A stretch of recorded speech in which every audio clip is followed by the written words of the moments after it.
Glenda, and today I'm making a mold out of this ballerina that I made. I will be using silicone, but this time I bought a different one. It is not the one that is low odor. It's an acetic silicone, and in here you can see that it says that acetic acid will be released during the cure.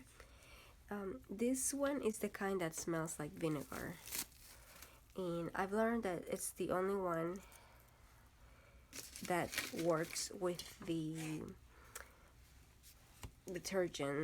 dish detergent method.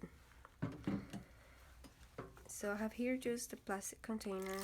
I'm adding water. I need more actually. Alright, so I have water and I'm going to add the detergent to it. What the detergent does is just simply prevents your hands from getting stuck to the silicone. And I'm going to wet this as well. And I'm probably going to add more water when I'm actually ready to make the mold. But I find that it's using the dishwasher method produces a more flexible mold. So it's great if you have like a 3D object for which you need more flexibility, removing it out of the mold. It works great. The advantage of this method too, it has pros and cons like everything else, is that you can add to it. Let's say you didn't mix enough, you didn't add enough silicone. You could do one layer and then you can mix some more and then just add it on top, and it will glue to the previous layer. So I'm trying just to gather it into a bowl. Just put it all together.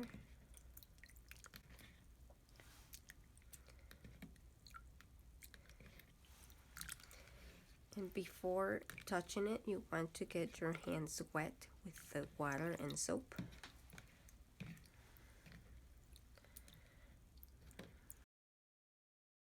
Between this method and the one with the cornstarch is that I've learned that with the cornstarch method, I usually create something like this and then I press my finger.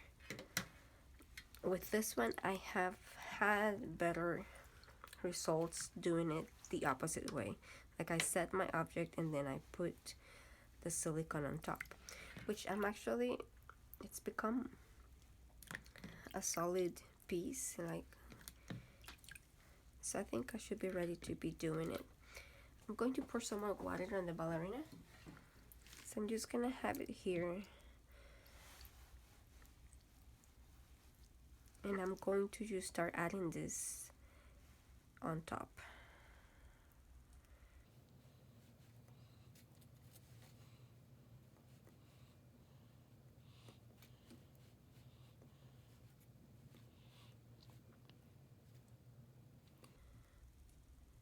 So I'm trying to move some of the silicone to the areas where it seems there's not a lot of coverage, where it looks very thin.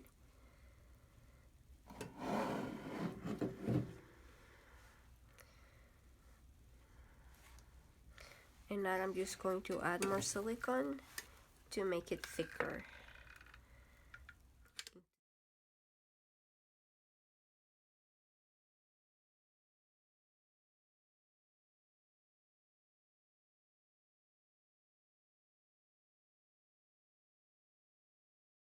So I'm going to reinforce the area around the skirt first. Next, I'm going to reinforce the feet and legs area. And another advantage of this method is that I can remove the object from the mold rather quickly. So I'm just gonna wait like 20 minutes or so and I will be able to remove it. Okay, so it's been maybe 40 minutes or so. You can tell it's still wet, but in this part right here seal itself.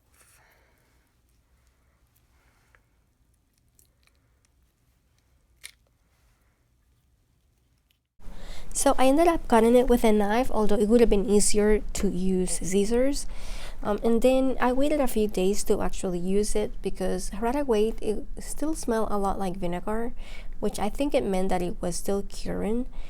So I waited a few days and then I tried to use it. It was difficult to use this mold because I was using different color soap dough for every portion of the ballerina body.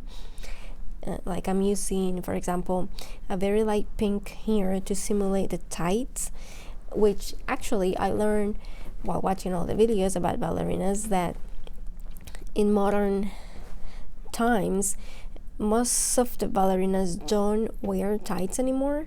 They just have bare legs, but mine is gonna have tights because I don't have enough of the flesh color soap dough, and I had to just add individually the portions for the legs, the arms, the skirt, the outfit, the face.